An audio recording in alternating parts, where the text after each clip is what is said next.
I'm going to do a presentation, show a couple videos, and lead a discussion. But the first, what I want to do is to tell you a little bit about the Truth and Democracy Coalition, and then about some of our upcoming events. So the Truth and Democracy Coalition was formed to build a pro-democracy movement in America. We educate the public about disinformation, teach people to be critical of the propaganda they consume, provide critical analysis of current events and social issues. We produce media and educational materials, hold seminars and meetings, work with other organizations, and organize events and activities geared towards building a pro-democracy movement in America. The coalition seeks to build communities of people of different faiths and ideologies to defend and promote democracy locally, nationally, and globally. We will have our second nonpartisan Red Pills men's group. And so what we do at that group is we talk about women, relationships, politics, and life. And at our second meeting, we're going to begin our book study of the book, The Rational Male by Rollo Tomasi. And we will begin with the first section of the book, The Basics. So to register, go to tinyurl.com/redpillmen. And then on July 16, 2023 here at 2 p.m., we will have the first of a series of planning committee meetings for our January 6th remembrance event. We are planning our annual event to remember the attempted coup and insurrection against the United States Congress. It's important to remember what happened and not let the horrendous actions of then President Donald Trump and his extremist followers work to overthrow our government and install Donald Trump as dictator for life. In order to resist authoritarianism in America, we have to keep the events of January 6, 2021 at the forefront of people's minds as we head into the 2024 elections with Donald Trump still the front runner for the Republican nomination. So we're going to be organizing an event in Whittier, and we will help others organize events in their hometowns. So join us on July 16th at 2 p.m. by registering at tinyurl.com/Jan62024. And then finally, be sure to check out our YouTube page at youtube.com/@Truth and Democracy Coalition. And be sure to like, share, and subscribe. So I'm going to lead a discussion about what's wrong with men and what to do about it. As a survivor of severe sexual abuse, I'm going to tell my story, address the problems facing men today, and talk about what we need to do to help men. So in this type of discussion, it's difficult to draw a line on what one should and shouldn't say. And a number of the issues are difficult to talk about. I don't want to name names or identify people, and I'm certainly not telling you everything. I'm only going to talk about things that are relevant to our discussion about men's loneliness and despair. I will try to find the right balance, and I beg your patience with me and with one another as we grapple with this difficult subject. Okay, so now what I like to do is I like to show you some of that data.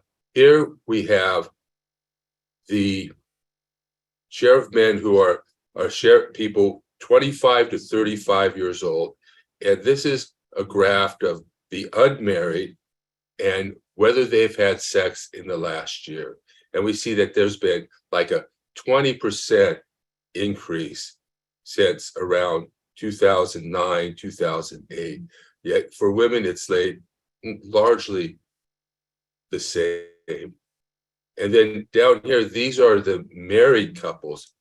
And we see here that almost zero. I mean, there's a points where women are almost at zero. And then here's this increasing gap And I don't know what to make of it. Probably, I know that men, when they're cheating, probably still have sex with their wives, whilst women, when they're cheating, they tend not to have sex with their husbands. And so it makes me question, who is the person who's really most likely to cheat in the relationship? And I think it's the person who has more opportunity to do so. And that person is usually the woman. And then here's a graph that sort of shows you a picture of what hypergamy looks like. And on the left, we see this is the men who would happily marry the women they would happily marry. And on the right is showing women and the men that they would be happily partnered with. And there's one thing I want to tell you, that this on the left, this red part, this tells you what men really are. This tells you what men really are. They're not toxic, they're not dogs, they're not trash, they're not useless. Men are God's gift to women. No matter how old or young, heavy or thin, beautiful or ugly, there's a man who will make love to you. Men are God's gift to women. Over for women, not so much. And what this sort of also shows, and the next slide will show, is that men have a much broader sexual palette than women do. Women have a more narrow sexual palette. For men, there's a niche for every type of woman out there.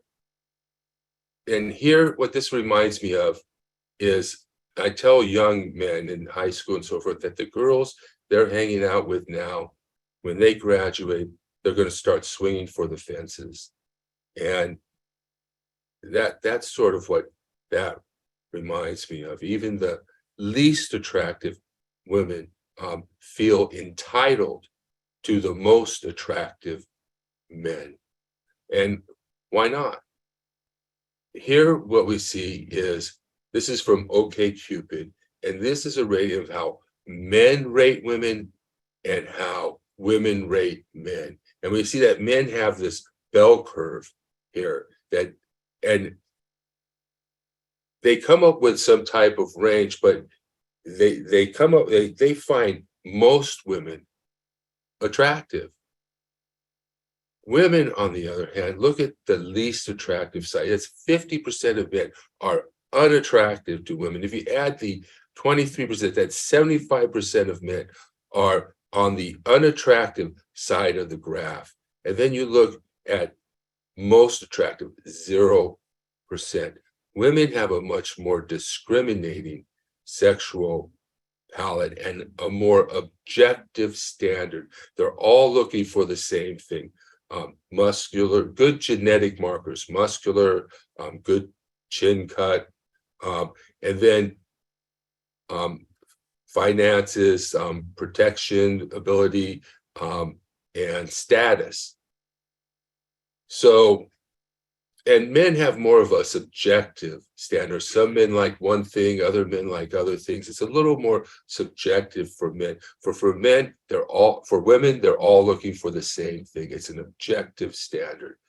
And so what does this tell you when women say it's not all about looks? We get this thing that, oh, men are all about looks. It's all about beauty. They never see the inside. Yeah, for men, it is about looks, but they have a wide palette. They find a lot of women to be attractive. It is about looks, but they find many women fit into their mold for what is attractive. But for women, what they say when they say it's not all about looks is that, hey, it's mostly about looks, but you can add in status, you can add in financial, the provisioning, you might add in some protection there, but it's a lot about looks for women. And so this myth that somehow men are all about looks and women are more about the less physical side of things is absolutely not the case, at least according to the data that we have. Okay, so women have had this great opportunity to be of sexual liberation. They are having sex with the men that they choose to have sex with. And it's not necessarily that women are necessarily more sexual, but they have much more sexual opportunity. And so they have this new liberation. The taboos have gone down. Sex for the sake of having sex is okay nowadays. Women are much more free to have sexual relationships with men, and much more sexually, they have it in a sexual revolution of sorts. So what have women chosen to do with this new sexual freedom? So this is from Tinder, and this shows the amount of men and women who like and then match with a person. And we see here, men like most women. Men are attracted to most women. But women, 95% of the men on Tinder. Now, this may be weighted more towards the sexual marketplace because it's Tinder, but some say maybe it's around 20% of men if we put the whole population in. So women are only liking and matching with 5% of the men. And then look over here, look at only 1% of the men on Tinder are getting all the action. And this is great for those men, and for the women, but it's not so great for the rest, 95% of the men. And then these men who are the 1%, they're just like other men. They have a wide sexual palette. They'll have sex with you whether you're fat, tall, skin, dumpy, beautiful, whatever. So for women, why not? These men will have sex with you too. It doesn't matter necessarily what you look like. They're men. So why not just have sex with the most sexiest, hottest men? So what this says is that really dating has become very, very difficult. This is a graph that I caught my attention because I'm older, and I'm looking at it and I'm saying this myth that somehow women are just as sexual as men. And I mean, they can be during their ovulation phases, but men are on all the time. Testosterone keys us up all the time for sex. Whereas women, it just goes along with their ovulation and their phases. And so here, what we see here, this says men are single adults who are not in a committed relationship and are not looking for one or for casual dates. 60%, 62% of women are not looking. And it's almost the opposite for men. 61% are looking. And then for me, looking at among the ages of 40 plus, women 40 plus, 71% are not looking. Now, I don't know if this means that they're not having sex. Obviously, they could be having sex. There's a lot of opportunity with strip clubs and male strippers and stuff like that. It says casual dates. I don't know if it means sex, but women retire. Some people say men are looking for love. Women are running a business. They're looking for a guy to pay the bills.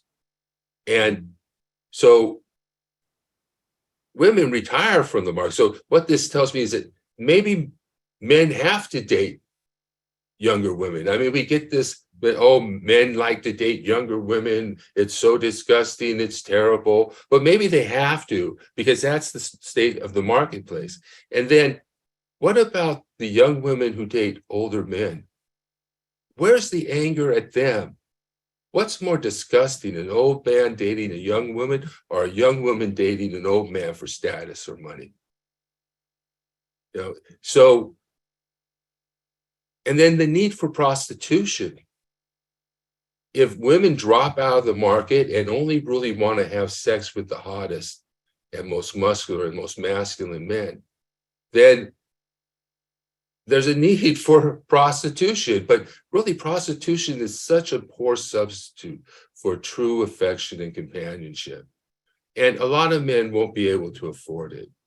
So they're going to be out of the market entirely. So, and it says here, nearly half of the US population of adults say that dating has gotten harder for people over the last few years. Here, women are making bank off of men's loneliness and despair. It serves women that men live in sexual scarcity. This is OnlyFans, or what we often like to call Only Fools. And if you don't know, it's kind of like a cam girl set. But men need sexual affection. Men need that connection, and they're willing to pay to get it. They need that connection and affection and intimacy that they're not getting, and they're willing to pay big money to get it. So, and there are so many scams out there, and this is a scam, and that women are making, very exploitative of men in many ways, in which you can't go on a dating site and not end up with emails from women trying to get you to go to their web page. You can't, you get hit up by women who want to move to America, or other women on Facebook or whatever, trying to make contact with you and then asking you for money, or women on even dating sites hitting you up for money, or catfishing you, or something like that. Here's the income of married men versus married women, and single women and single men. And we see married men make tons of more money. And that's the main difference between married men and single men, is the amount of money they earn.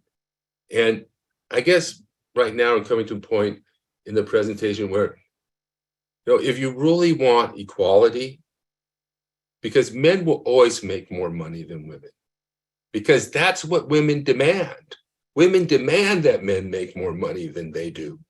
So men will always strive further, take more dangerous jobs, work longer hours to make more money than women, because they're required to do that. That's what women demand of them.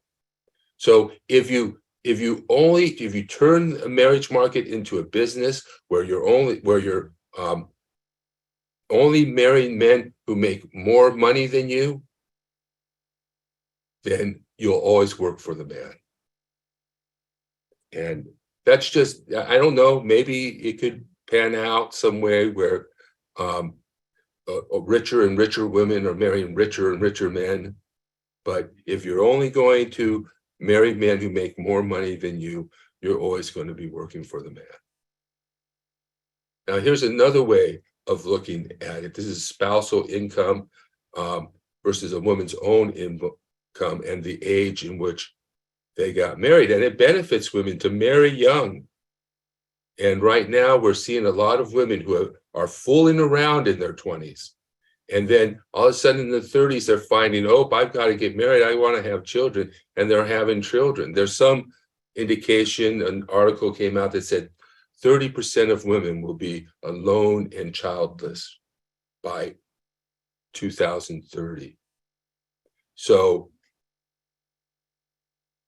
and there's also some that say men are leaving the dating market, but I haven't really found the numbers for that. This is sexual taboo fantasies. And, there's nothing more conflicted. People are no more conflicted than they are with their sexuality. What we think we are, who we believe we are or should be, our moral values, are often not in line with our sexual desires.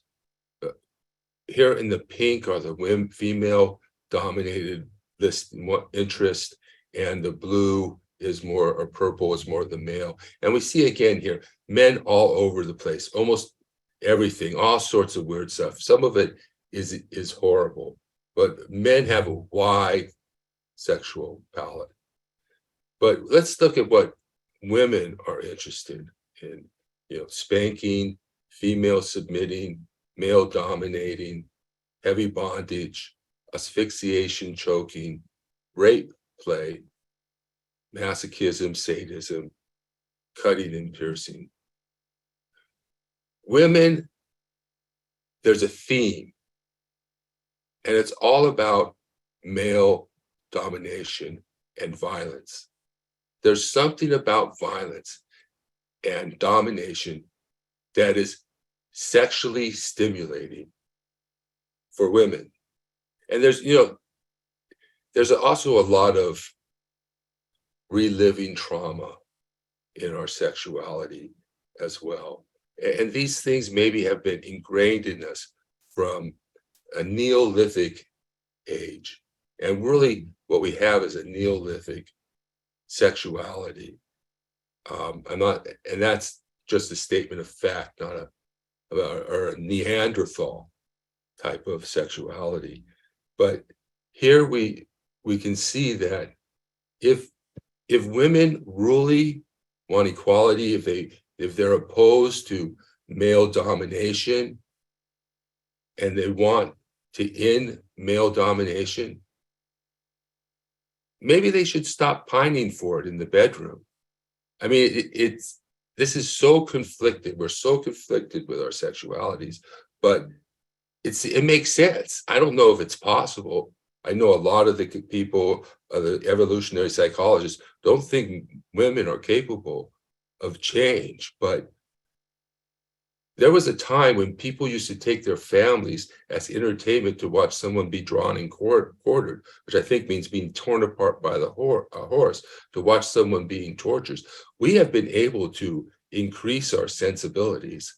And even just not long ago, there are things on TV and programs that we couldn't say today that we would find offensive. And the further back you go, the more you find it. So there can be an increase in our sensibilities. Hybristophilia, an attraction to extremely violent criminals or a person who has committed a gruesome crime. Now, only women really have this fetish.